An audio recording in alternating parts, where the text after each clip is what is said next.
Hi folks, HR Funk here. Today's video, as you saw by the title, is going to involve the detailed disassembly, reassembly, and inspection of a used Smith & Wesson 3rd generation pistol.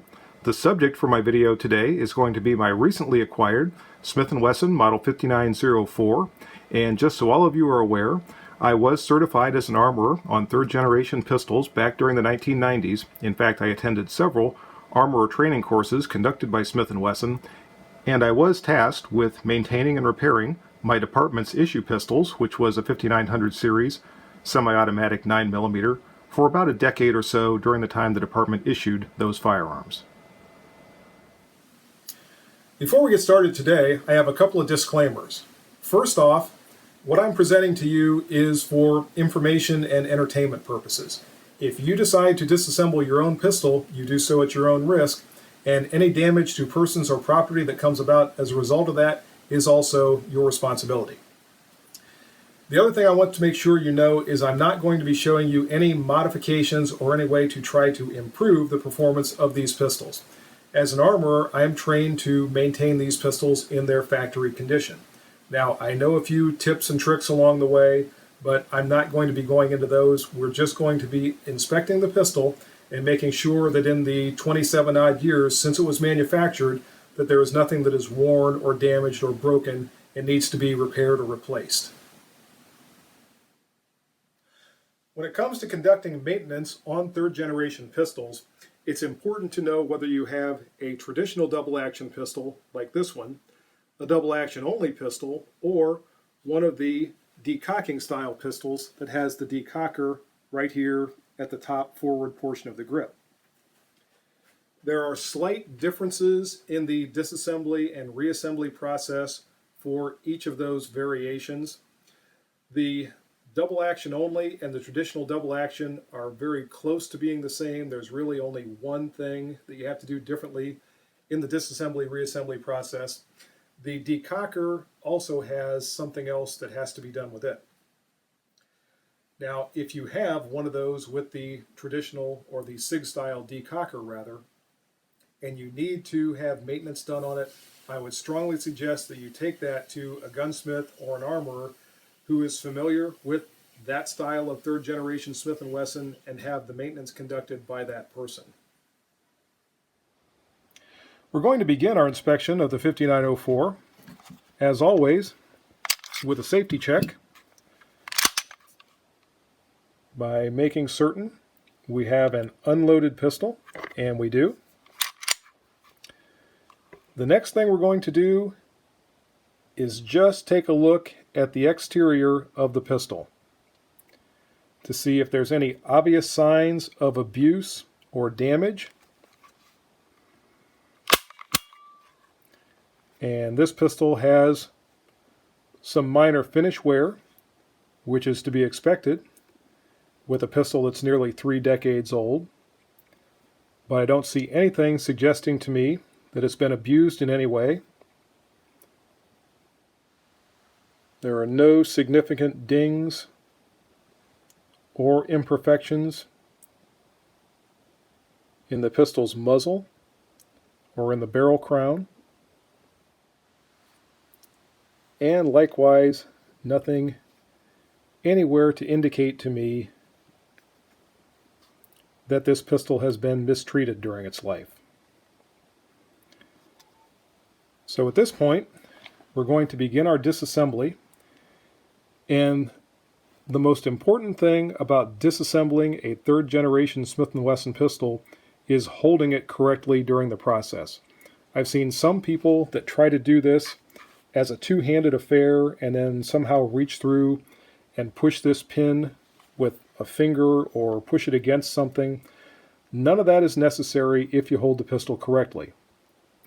If you wrap the thumb of your right hand behind the grip tang and wrap your fingers over the top of the slide, you can retract the slide with just your right hand. You need to line this cutout up with the slide stop right here, and this pin on the opposite side of the frame is attached to the slide stop. All I'm going to do with my index finger on my left hand is push on that pin, and that's going to raise it up, and I'm going to pull it out of the pistol. Now I'm going to wrap my left hand around the slide as I ease the slide forward, because I'm going to capture the recoil spring and guide in my left hand, so if it becomes dislodged from the bottom of the barrel, it doesn't shoot across the room. I can now remove that guide rod and spring, and I can lift up on the rear portion of the barrel and remove it. And at this point, the 5904 is completely field stripped for inspection or maintenance. The next step in our inspection process is going to be to take a look at the major subassemblies to see if there's any obvious wear or damage. And I'm going to start out with the frame, and I do notice some wear to both the fore and aft frame rails. But what I've noticed over the years with the alloy frame pistols is normally this wear goes to a point and then it more or less stops. So I'm not tremendously concerned to see a little bit of wear there. And the rest of the frame, or I should say the rest of the components of the frame, all look to be in very good condition. Next up is the slide assembly. And I'm not seeing any significant wear to the slide whatsoever. I do want to take a good look at the extractor, if I can get the light on it there. The extractor hook appears to be in very good shape. There's no pitting of the breech face. And by the way, I'm not going to be removing the extractor. I will show you a simple test to see if the extractor is working properly. But this is one of these things that if it's not broke, you shouldn't try to fix it. And I think this extractor looks like it's in pretty good shape. Obviously, if I start to experience extraction problems, I can revisit that in the future. In looking at the barrel assembly, again, there's a minimal amount of wear to the barrel. All of the unlocking surfaces look sharp and in good condition.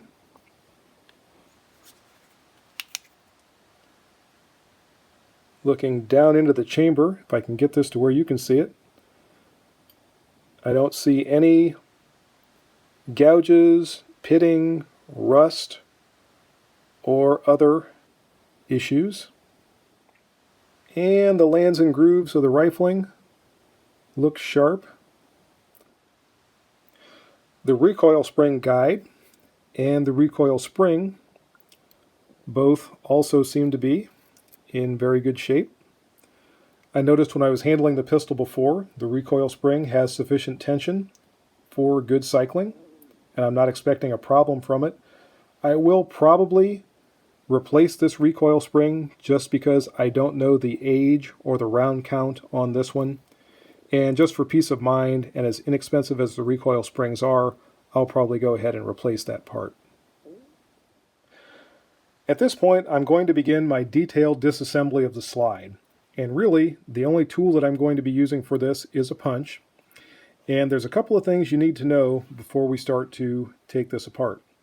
First off, there is a spring and plunger holding this arm of the safety in place. I'm going to use the punch to depress the spring and plunger and then slide the arm forward off of the body of the safety. However, when I do that, I have to be very careful because if I lose control of that spring and plunger, they'll launch themselves into another dimension and I'll spend the rest of my life crawling around on the floor trying to find them. There is another spring and plunger inside of the safety housing on this side that bears against the slide. So when I start to remove the housing from the slide, I'm also going to have to keep control of those, or likewise they can become lost and I'll try to have to see if I can find new parts, which may be difficult given the age of this pistol and the fact that Smith & Wesson hasn't produced them in about 20 years. So here we go. I'm going to take my punch and push down on that spring and plunger and just start to ease that arm forward. I'm now putting my thumb over top of that so that as I remove that arm, I don't lose that small spring and plunger. And there they are. I can now take them out. And there's our spring and plunger. They can be separated. There was a little bit of congealed oil that was preventing them from coming out of the safety housing, so I simply used a pair of forceps and removed them with that. Here is our arm that we removed, and I'm going to put the arm and the spring and plunger off to the side, and we can now remove the rest of our safety from the slide. Before I can remove the safety from the slide, I have to capture the firing pin far enough forward that the safety body can move out of the slide without being impaired by the firing pin. In order to do that, I have to depress the firing pin safety plunger right here. If I try to simply push forward on the firing pin with the firing pin safety plunger in place, it will do its job and prevent the firing pin from moving forward. So I'm going to try to do this so you can see more or less what I'm doing. I am pushing down on that firing pin safety plunger, and I am pushing forward on the firing pin to move it up out of the way. Now, while holding the firing pin forward, I'm going to release the plunger, and you'll see that now the firing pin is captured by the firing pin safety all the way forward, so the safety body can now be removed. Now remember, as I said before, there is a spring and plunger inside of this safety body that's going to want to come flying out of there. So what I'm going to do is turn this down slightly to compress that spring and plunger, and now I am going to... I had to turn off the camera for just a moment because trying to reach around the camera to do this was just not working. But the firing pin was just long enough to still protrude into our safety housing. So what I had to do was use the punch to push forward on the firing pin slightly and then apply pressure with my thumb against this side in order to push the safety housing out of the other side of the slide. This is the spring and plunger that I was talking about that you had to be careful not to lose. In fact, I had this as I was working on it inside of a plastic bag, so just in case this thing let go, it was still going to be captured. But at this point, I can go ahead and work this safety housing back out of the pistol.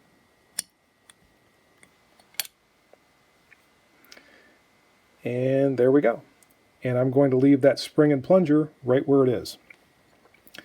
Now, in order to remove the firing pin, all we have to do is turn the slide so that the firing pin channel is aimed down toward the bench. And I'm going to push forward on the firing pin safety plunger, and there is our firing pin and firing pin spring. And there seems to be some more congealed oil on the firing pin, which I'll clean off here shortly. Same with the spring, but otherwise both the firing pin and the firing pin spring seem to be in very good condition. Looking down into our firing pin channel, it looks like it could stand to have some cleaning done, which I will also perform here shortly. But otherwise, I'm not seeing any rust or debris or anything else down in there that looks like it needs to be cleaned out. I really don't think this pistol has been shot all that much. With regard to the firing pin safety plunger here and the ejector depressor plunger here, there's really no reason to ever remove those. Those are installed in the factory. I've never removed them for any reason, and I've never found any problem because of them that required them to be removed in order to repair or maintain the pistol. So those can stay in place. And at this point, I have given the firing pin channel and the firing pin itself a good cleaning, and it's time to start to reassemble the slide. So I'm going to first replace my firing pin spring and start the spring and the firing pin into the channel. I have to again depress the firing pin safety plunger. And this is one of those times where if I'm not careful, I can launch the firing pin across the room. And I captured it, and you can see there's the firing pin being captured by the firing pin safety. By the way, the safety block is a solid piece of metal that at this juncture is inserted into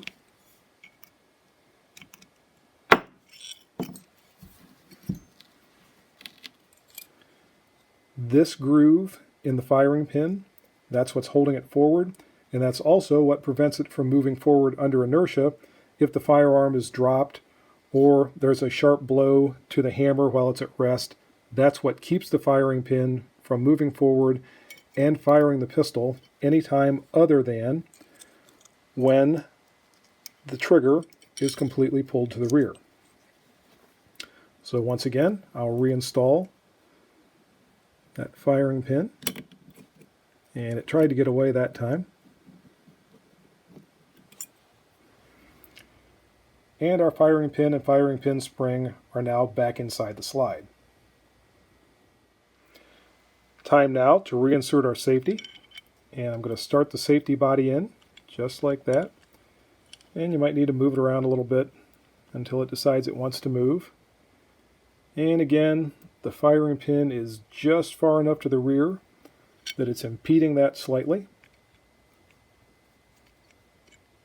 So I'm going to reach in from the back with my punch and just depress that slightly so that safety body can start to move across. There we go.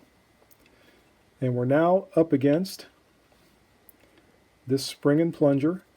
Now this is another one of those areas where you have to be careful, because if this punch slips, once I push it in, it's going to launch that plunger out of there. So I'm just going to push it in as I'm applying downward pressure with my thumb, and the safety body is right back where it goes, and you can tell that spring and plunger is working properly because it's positively locking the safety in the fire and safe positions. Now we'll reinstall the arm on this side. First, our spring and plunger goes back down in the hole there, just like that.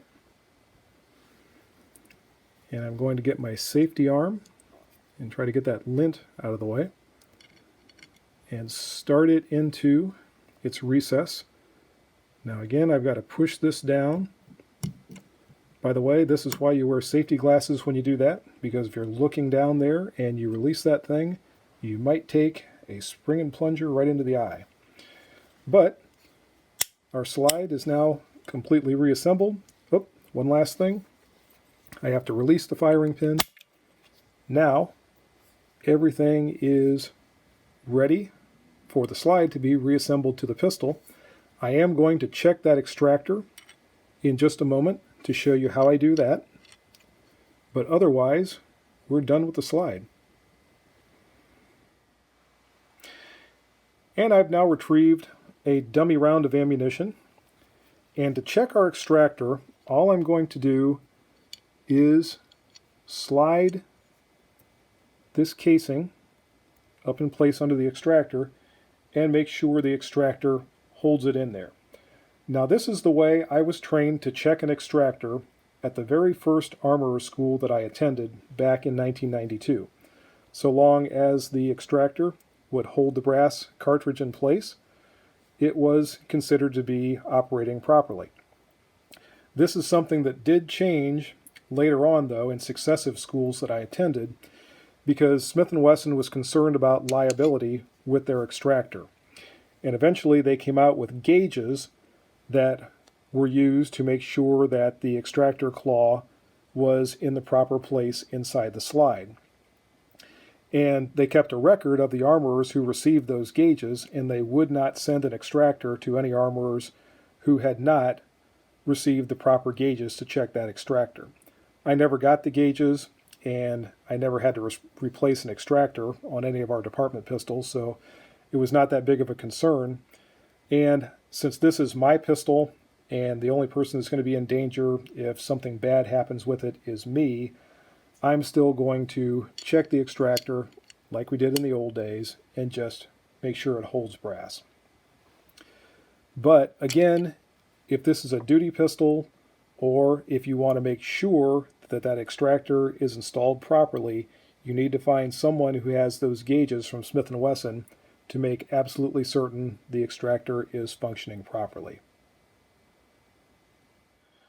One last comment on the extractor. If you ever do have to remove an extractor from a third generation Smith & Wesson pistol, the extractor pin has to be driven down from the top of the slide and out through this hole in the bottom. It can't go the other way. You can't drive it from the bottom to the top, because the hole for the extractor pin is tapered.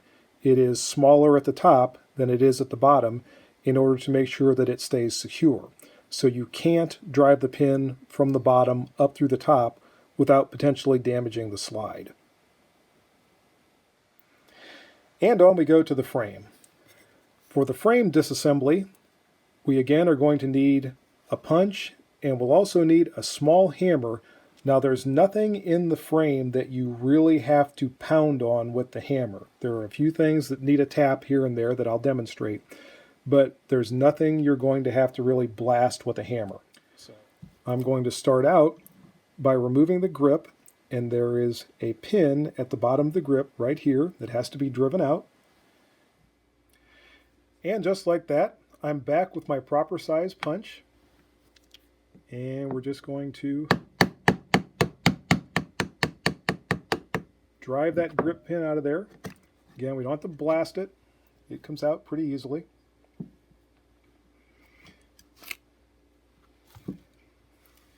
And at this point, we're going to have to remove the grip panel itself.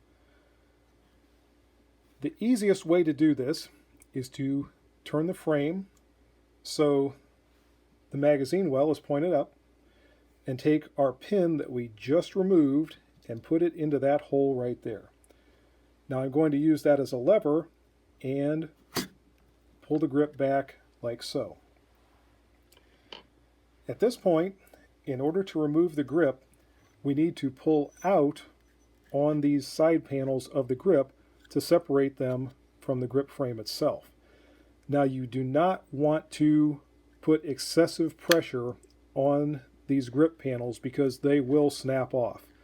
You need to spread them just enough to be able to move them back. Again, this is one of these things that's always an adventure when I have a camera between me and what I'm working on. There we go. And the grip is now separated from the pistol. By the way, this little projection on this cup is what retains the grip pin, once I find it here, in place when it's inside the pistol or inside the grip frame, so that the grip pin doesn't walk out under recoil. We also have our mainspring here, which just slips right off. And the mainspring and the plunger both look to be in very good condition.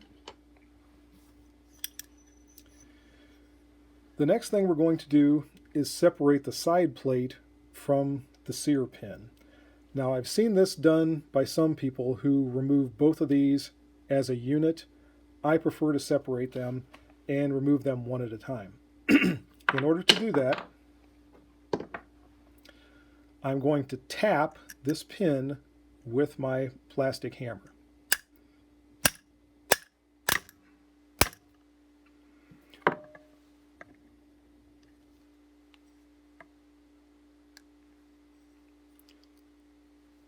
There we go. And I've separated the side plate from that sear pin. Now this is another place where you do not want to blast that pin with your hammer, because you can deform these little arms on your side plate. And I've seen pistols before where that's happened, and it's just a result of excessive pounding on that side plate. If you take it easy, you can separate those two pieces and not have any major problems. The side plate has an arbor that goes completely through the frame, and it holds the ejector, the firing pin safety lever, and the sear release lever, as well as the hammer, all in place. So when I remove the side plate, all of these are basically going to fall out of the pistol. There are also two very small springs in these recesses. One's beneath the ejector, and the other is beneath the firing pin safety lever and the sear release lever. So you need to be certain that you don't lose those when you remove these parts. So I'm just going to start to work the side plate out of its position there. I'm also going to put my thumb over top of those levers so those springs don't come flying out of there.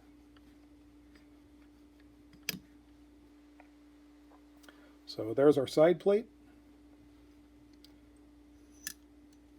and our ejector.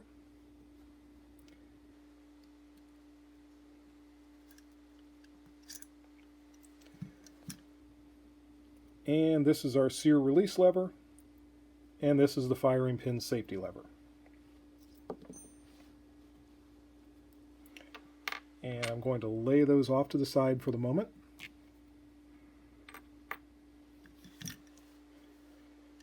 And I'll also remove our hammer.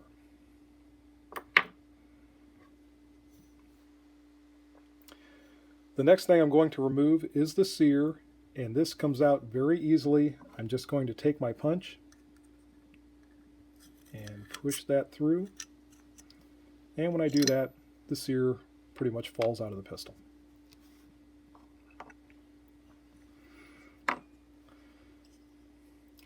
At this juncture, we've removed everything out of the back of the pistol except those two small springs that I was talking about. I'll go ahead and remove those now.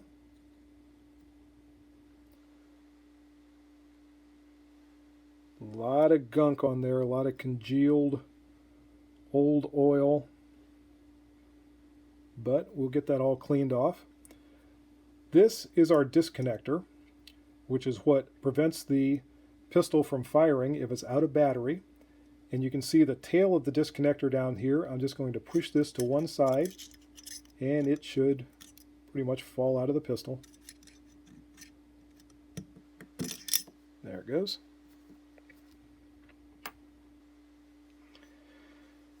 Now we're going to remove our trigger and drawbar from the pistol. Might need to give it a tap just to get it started.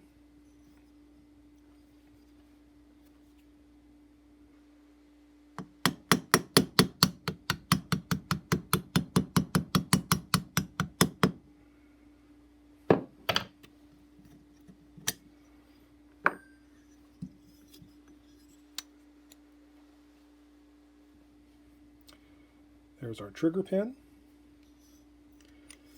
To release the drawbar, you basically pull forward on the trigger, and the drawbar will come right out of this recess in the back of the frame. We now have our trigger spring, which is right there, and it should fall out, and it did. Notice the captured plunger in there. That does not come out of there, just leave it in. And to remove the trigger, I'm going to push up and push back, and it's going to work itself out right up there at the top, just like that. And the trigger is now out of the frame. The only thing left in the frame at this point is the magazine catch. And this is another one of those things that if it's working properly, and it does seem to be, there's really no reason to take that out of there. You can if you want to. And if you do want to, all you have to do is take your punch and depress this plunger,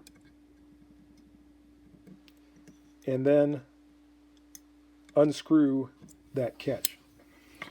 Like I said, I don't need to do that. I can tell it's working properly, so I'm going to leave that in there. One other part that's still in the frame that I neglected to mention is the sear spring, and it is held by this pin. This is another one of these parts that I don't take out as a routine matter of course. I check the tension, and that still feels like it has good tension on it.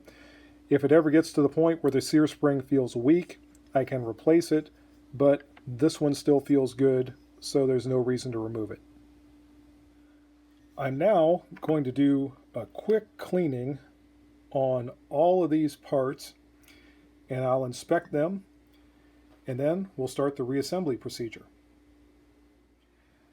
And there are all of the parts all cleaned up and ready for reinstallation, and I'm very happy with what I'm seeing because there's virtually no wear to any of these parts and definitely no damage. In fact, I'm wondering if the wear that I'm seeing on the slide rails of this pistol might have come from hand cycling ammunition into it and out of it when it was being loaded and unloaded, because the pistol in all other respects seems to have been carried but not fired very often. We'll start the reassembly process by simply reinstalling the trigger, and it goes back in just the way it came out. Again, it does go in more or less from the front, and you might have to manipulate it a little bit to get it to go down in there. There we go. So our trigger is back in. Next, we'll put our trigger spring back in, and there is a recess, actually a hole, right in front of the trigger in the frame, and that spring is going to go down into that recess, just like that. We're now going to reinstall our drawbar.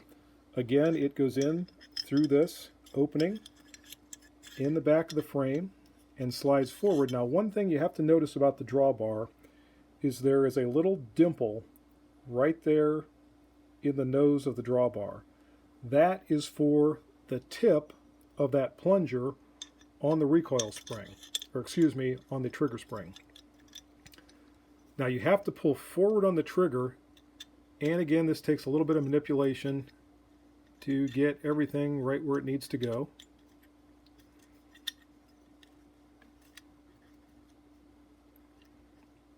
And I think I'm going to have to reach down in there with my punch just to locate that trigger spring. There we go. You heard it snap into place. Now, I'm just going to simply keep working the drawbar forward. And I need to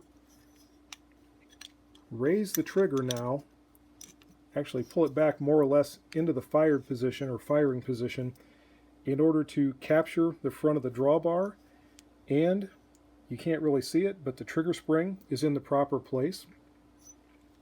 So I can now go ahead and reinstall my trigger pin, and when I'm holding it like I'm firing the pistol, I've always noticed this, that if I hold it like this, that pretty well locates everything right where it needs to be.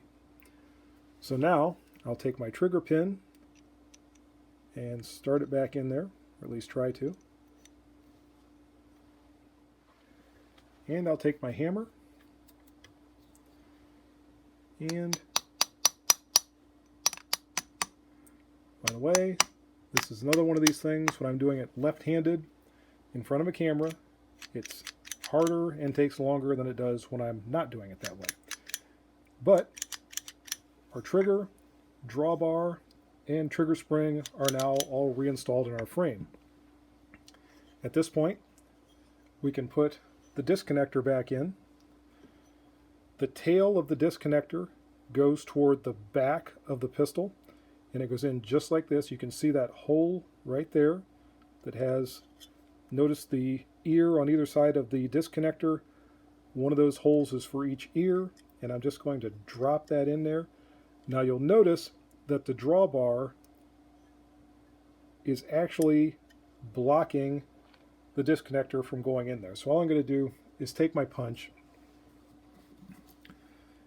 and push the disconnector around that tail of the drawbar and get it up into position there. And the disconnector is now back in its proper place. And you'll notice this little tab on the drawbar actually sits right underneath of the disconnector, of the tail of the disconnector, or at least it's underneath when the pistol is in its proper orientation.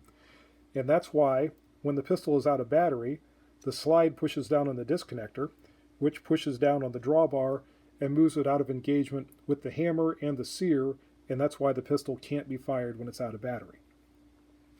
Next thing I'm going to do is install the sear, and the sear is going to move up, and the arms of the sear are going to be on either side of that tail of the disconnector. Now you do have to put the sear in from the inside, and I'm just going to slide it up on the inside of the magazine well, and it's more or less going to locate itself and move into place just like that. And I'm going to line up the sear pin hole and replace the sear pin. Now you need to make sure when you replace the sear pin that you have the notched end of the sear pin going out on the same side that the drawbar is going to be on. So I'm just going to run that through there just like that. By the way, the sear being in place will now keep the drawbar from falling out of there, so you don't have to worry about that coming out anymore. And we're also going to do a function check at this point and make sure that when we pull down on the drawbar, it snaps back up into place. That's important to make sure the pistol is going to function properly when we get it all back together. And it's time now to install the other parts that go into our frame. I'm going to start out by putting each one of these little springs into its recess. The way I like to do this is to put things in one at a time in the proper order on the side plate, or the side plate arbor, rather. So I'm going to start out with the ejector, and I'm going to locate it in its recess there and try to more or less get that hole in place. Now I'm going to take the side plate and slide it in just far enough to hold the ejector in place.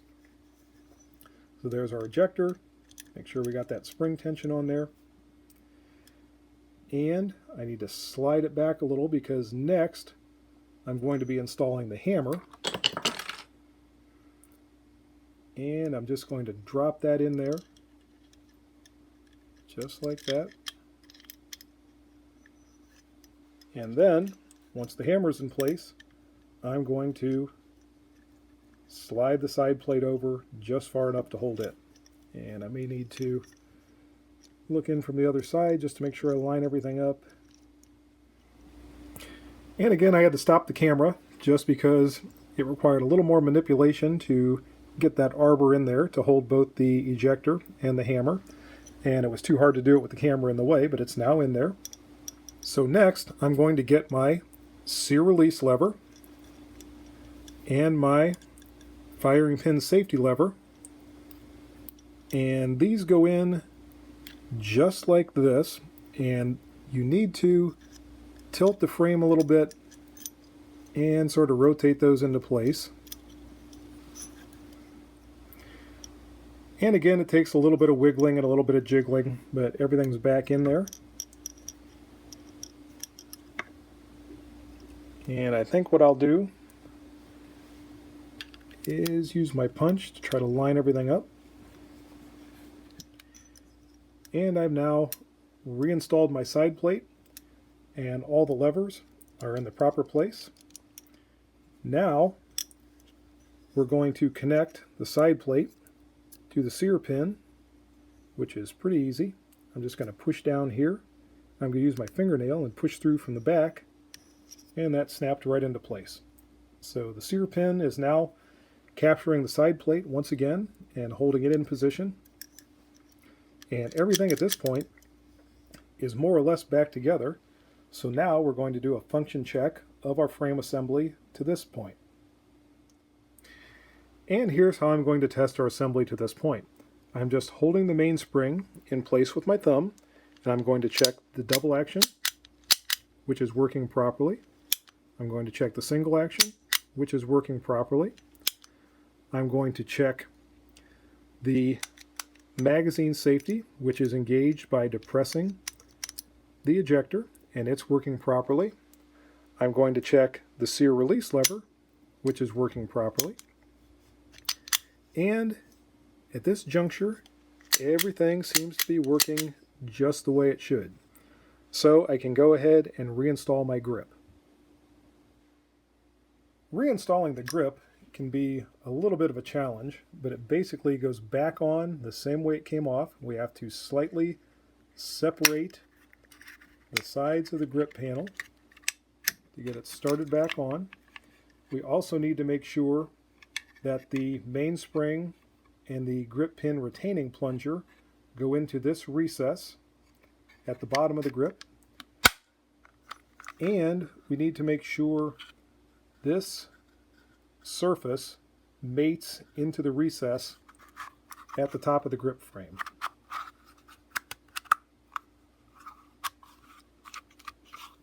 If you do this right, there should be no gap here, and the tabs on the inside of the grip frame should be in their proper area on the inside of the grip frame, and there should be no gap in the front of the panels or between the panels and the grip frame itself. You also need to be careful when you're reinstalling the grip that you don't accidentally hook onto the side plate and potentially bend that as you're trying to squeeze and twist that grip back into position. Now we'll simply reinstall the grip pin.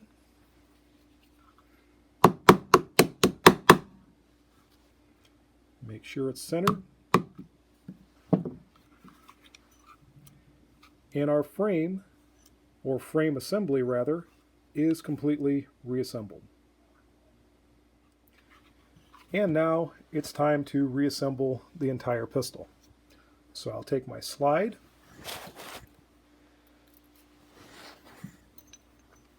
and my barrel, and I'm going to reinstall the barrel muzzle first and allow the rear portion of the barrel to fall down in place. The recoil spring and recoil spring guide go in next, and you'll notice there is a cutout right here at the rear of the barrel, and this flange on the recoil spring guide fits into that cutout. Just like that. And it'll hold it, but don't trust it. I go ahead and still capture that with my left hand when I go to reinstall the frame. So we'll slide the slide right onto the frame rails, and you notice it comes back this far and the ejector is in the way. So we have to push down on the ejector, and then we're going to have to push down on the sear release lever to get it to move into place just like that. And we pull back and line up that cutout in the slide with the slide stop hole once again, and we're just going to reinstall the slide stop, and it should snap back into place just like that, and the pistol is completely reassembled. Okay, final function checks. Magazine catch is working properly.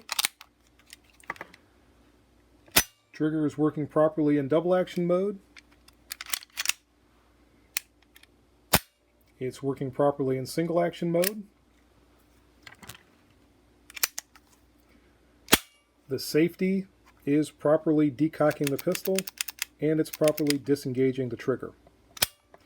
Now we do have to check the timing of the safety. If we rotate it very carefully to just the point where the hammer drops,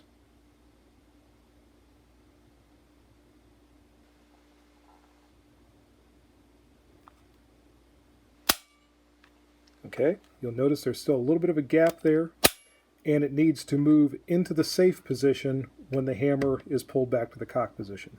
If it springs back up, that means the sear release lever needs to be filed slightly to adjust that, and I can tell you that's a real bear, so hopefully you'll never have to file on a sear release lever. Next, we'll take a look at our barrel. I need to do this some way so you can actually see what's going on, and make sure that it's properly camming in and out of position, locking and unlocking properly, which it is. We'll check the disconnector and make sure when the pistol's out of battery, it is preventing it from firing in both single action and double action mode. And we'll check the slide stop to make sure that when the magazine is in place, it is properly locking the slide open. Last thing we have to do is check the magazine safety. Single action mode, the pistol is not firing. And double action mode, the pistol is not firing with the magazine released. The only other thing I have to check is the firing pin safety, and in order to do this, I'm going to have to hold back on the hammer, and I'll take my punch to begin with and push forward on the firing pin, and it is not moving, so the firing pin safety is properly preventing the firing pin from moving forward. Now I'm going to pull the trigger into the firing position or fired position, and again I'm going to push forward with my punch. Now the firing pin moves forward, which would allow the pistol to fire. Then I'm going to release the trigger and check it one more time, and again the firing pin safety is blocking the firing pin and preventing it from moving forward to fire the pistol.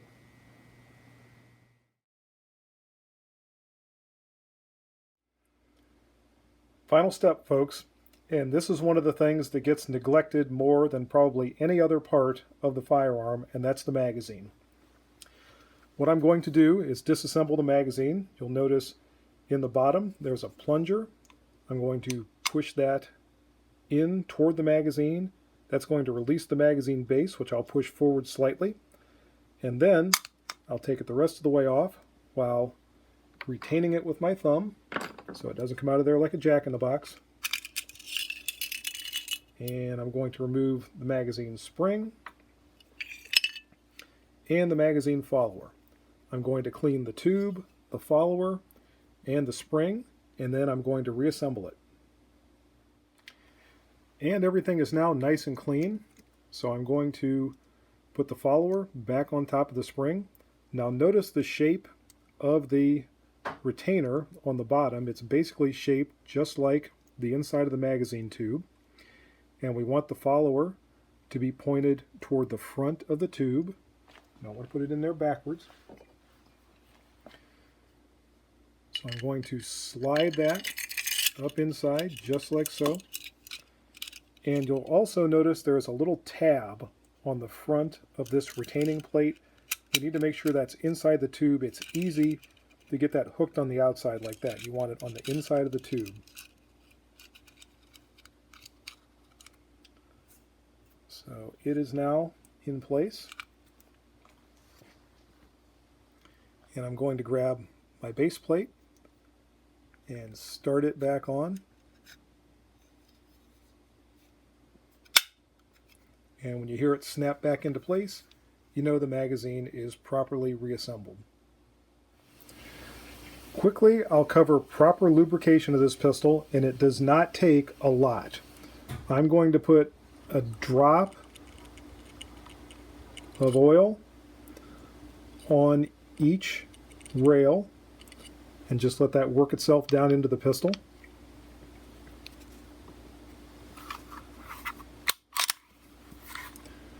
I'm going to put a drop of oil right here, or maybe a little bit more than a drop, where the barrel meets the slide. And I'm going to put a drop of oil here on the muzzle and here on the recoil spring guide. Now I'm going to work that in. And that's all the more lubrication one of these pistols needs. And there you have it, folks. That's the detailed disassembly, reassembly, and inspection of my 5904 pistol. I hope you enjoyed this video. If you have any questions or comments, as always, make sure you forward those to me. Remember, if you order anything from Optics Planet, be sure to use my discount code, which is... And if you use that discount code, it's good for 5% off anything you order from Optics Planet. See you next time, folks. And until then, good shooting. Bye-bye.